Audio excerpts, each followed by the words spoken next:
Bermuda triangle. Bermuda Triangle. Bermuda Triangle. The Bermuda Triangle. Bermuda Triangle. दज्जाल का headquarter. दज्जाल कहाँ है? एक जजीरे में।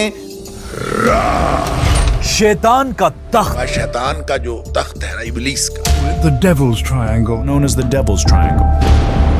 जहां से इल्यूमिनाटी के लोग पूरी दुनिया को कंट्रोल करते हैं। जहां से जो भी कश्ती गुजरती है वो डूबती नहीं बल्कि अचानक इस दुनिया से गायब हो जाती है।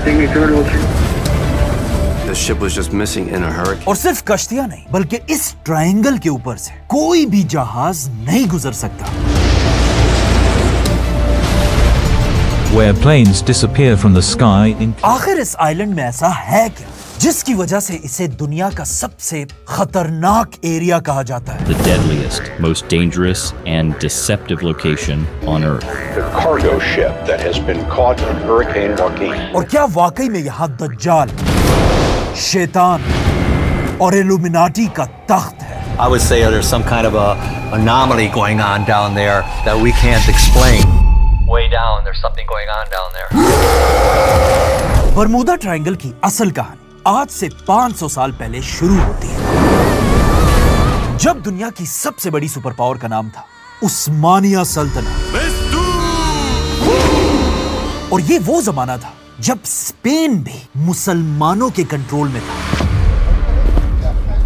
लेकिन तब अचानक आज से 500 साल पहले फ्रांस के बादशाह ने मुसलमानों के स्पेन पर हमला कर दिया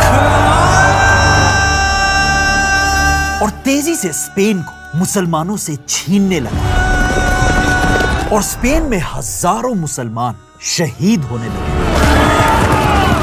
यह देखकर उस जमाने में मुसलमानों के सुपर पावर उस्मानिया सल्तनत के बादशाह ने मुसलमानों पर यह जुल्म रोकने के लिए यूरोप के सारे ट्रेड और बिजनेस के रास्ते बंद कर दिए। और यह यूरोप के लिए एक बहुत बड़ा मसला था क्योंकि यूरोप अपनी ज्यादातर खाने पीने की चीजें इंडिया और चाइना से इसी रास्ते से लेकर आता था। लेकिन उस्मानिया सल्तनत की वजह से अब यूरोप में हर तरफ भूख और गुर्बत फैलने लगी और लोग हर तरफ भूख से मरने लगे। उसी टाइम स्पेन में एक आदमी अपने बादशाह के पास गया और उसे बताया कि उस्मानिया सल्तनत ने हमारा ये रास्ता तो बंद कर दिया, लेकिन मैं स्पेन से इंडिया तक एक नया रास्ता ढूंढ सकता हूं। बादशाह को उसकी ये बात बहुत पसंद आई और ये आदमी 3 बड़ी बड़ी कश्तियों के साथ पहली बार स्पेन से उल्टी साइड पर रवाना हुआ। इस आदमी का नाम था क्रिस्टोफर कोलंबस, जिसे उस वक्त इस बात का पता तो नहीं था, लेकिन वो पहली बार एक नई दुनिया अमेरिका की तरफ बढ़ रहा था। अब जब कोलंबस अमेरिका की तरफ बढ़ रहा था, अचानक कोलंबस ने एक दिन आगे का रास्ता जानने के लिए अपना कंपास निकाला, जो अब तक तो बिल्कुल ठीक काम कर रहा था। लेकिन जैसे ही कोलंबस की कश्तियां बरमूदा ट्रायंगल के अंदर घुसी, अचानक उसका कंपास हिलने लगा। और ये सब सिर्फ मैं नहीं कह रहा, बल्कि ये सारी कहानी कोलंबस ने खुद अपनी डायरी में लिखी है। कोलंबस इसमें लिखता है कि जैसे ही हम इस नए इलाके पहुंचे, अचानक मेरा कंपास अजीब तरह हिलने लगा और जब मैंने ऊपर देखा, दूर से मुझे आसमान और समंदर के दरमियान एक रोशनी नजर आई। अब कोलंबस तो किसी तरह बरमूदा ट्रायंगल से सेफ निकलकर अमेरिका पहुंच गया, लेकिन कहा जाता है कोलंबस वो पहला और आखिरी आदमी था जो बरमूदा ट्रायंगल से बचकर जिंदा निकला था, क्योंकि कोलंबस के बहुत साल बाद एक और जहाज इसी बरमूदा ट्रायंगल से गुजर रहा था।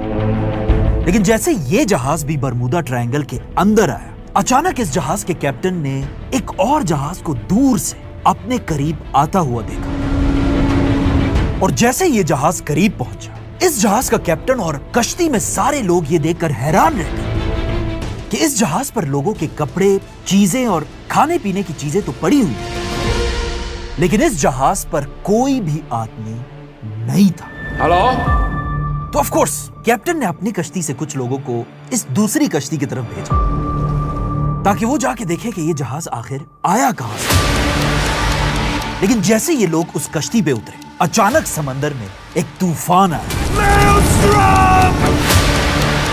और ये दोनों कश्तियां एक दूसरे से दूर होने लगी और आखिर तूफान इतना बड़ा कि ये दोनों कश्तियां एक दूसरे के नजरों से दूर चली गई। पूरी रात तूफान चलता रहा लेकिन अगले दिन जैसे ही मौसम ठीक हुआ, कैप्टन ने दोबारा दूर से वही कश्ती देखी और जैसे ही वो इस कश्ती के करीब पहुंचे तो लोग ये देखकर एक बार फिर हैरान रह गए कि जिन लोगों को उन्होंने उस कश्ती में भेजा था उनका सामान तो पड़ा है, लेकिन वो लोग भी अब इस कश्ती में नहीं रहे और ये कश्ती एक बार फिर बिल्कुल खाली थी। कैप्टन ने डरकर तेजी से अपने कश्ती को बरमूदा ट्रायंगल से बाहर निकाला और वापस जाकर अमेरिका में ये कहानी सबको सुनाई। बरमूडा ट्रायंगल कोई आम समंदर नहीं, बल्कि ये कहानी तो अमेरिका के एक अखबार में भी छपी और यहां से अमेरिका में ये बात फैलने लगी कि अमेरिका के पास इस बरमूदा ट्रायंगल में कोई ना कोई गड़बड़ जरूर है। इसके कुछ साल बाद बरमूदा ट्रायंगल से अमेरिका का एक और बहुत बड़ा नेवी का जहाज गुजर रहा था जिसमें 300 लोग सवार थे और यह कश्ती भी बरमूदा एंटर होते ही अचानक गायब हो गई। और इसके बाद आखिर वो हुआ जिससे पूरी दुनिया बरमूदा ट्रायंगल को जानने लगी। बरमूदा ट्रायंगल का सबसे मशहूर क्रैश तब हुआ जब दुनिया में एक बहुत बड़ी जंग चल रही थी, वर्ल्ड वॉर 2।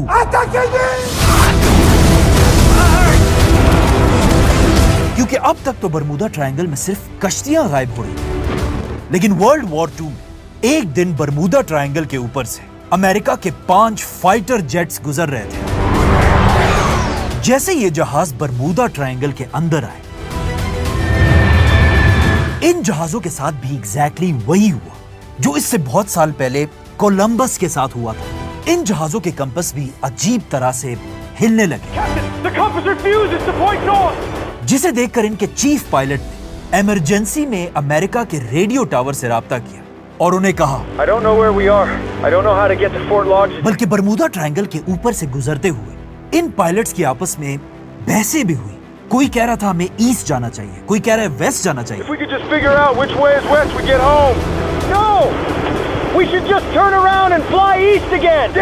और आखिर कुछ ही देर बाद इन जहाजों में से एक पायलट का रेडियो टावर में आखिरी मैसेज रिसीव हुआ। All planes, close up tight. We all go down together. ये इन जहाजों का लास्ट मैसेज था और ये लास्ट मैसेज इस पायलट ने दिया था जो इन 5 जहाजों का कैप्टन था। और इस मैसेज के बाद ये जहाज भी बाकियों की तरह गायब हो गए और आज तक इन जहाजों का पता नहीं चल सका कि आखिर ये 5 जहाज गए कहां। ये थी वो 4 कहानी जिनकी वजह से आज पूरी दुनिया बरमूदा ट्रायंगल को जानती है। A triangle known as the graveyard of ships.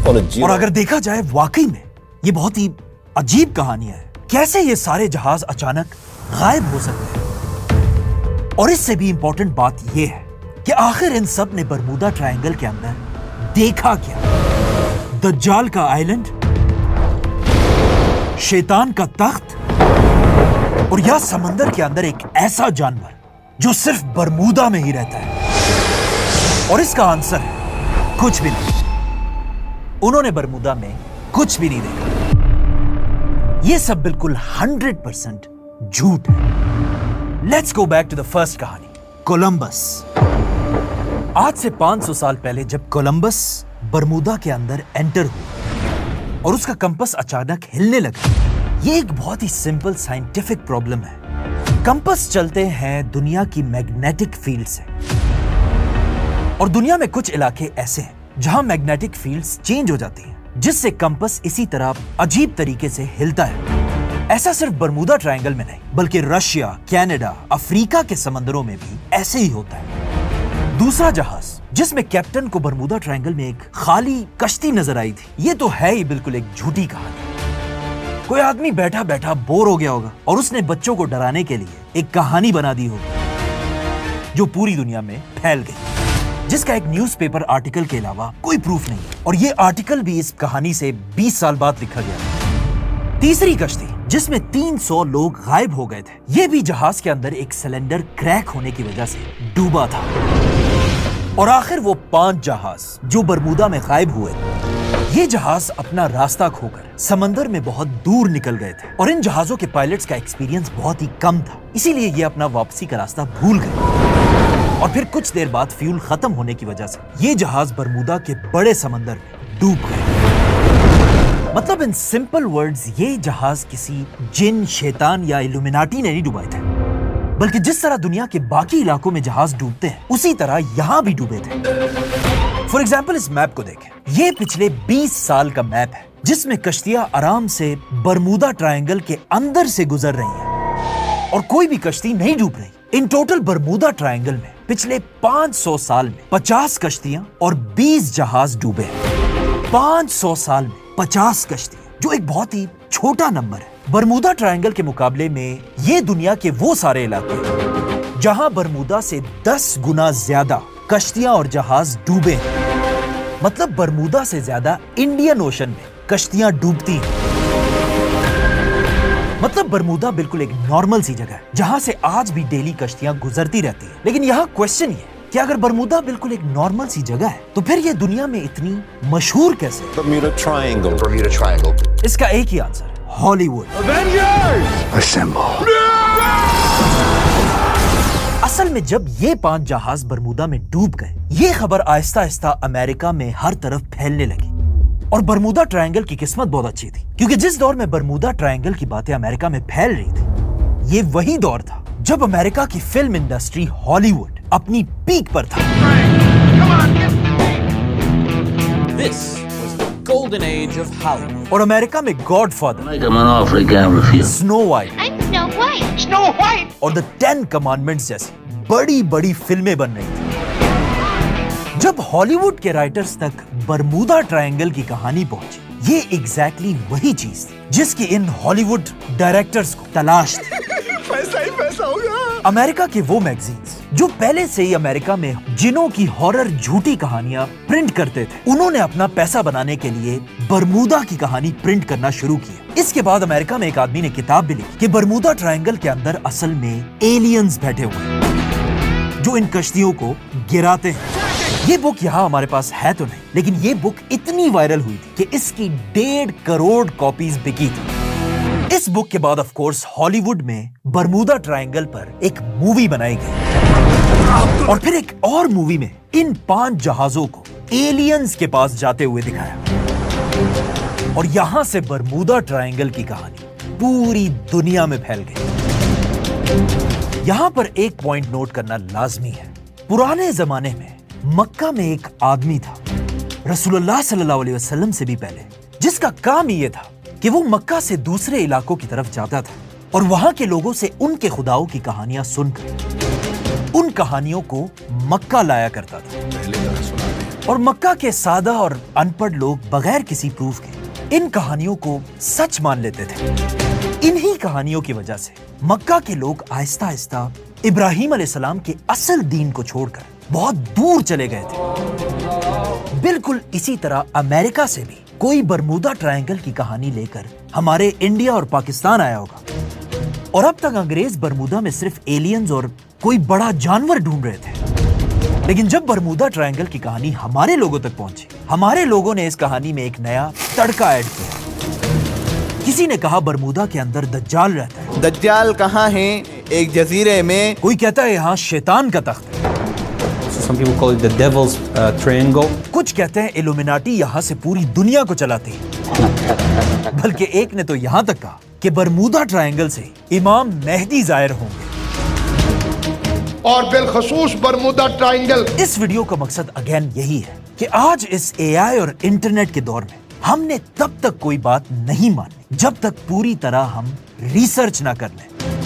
और कुरान की आयत है कि जब तुम तक कोई खबर पहुंचे तो उसे मानने से पहले पूरी रिसर्च कर लिया करो। सब्सक्राइब।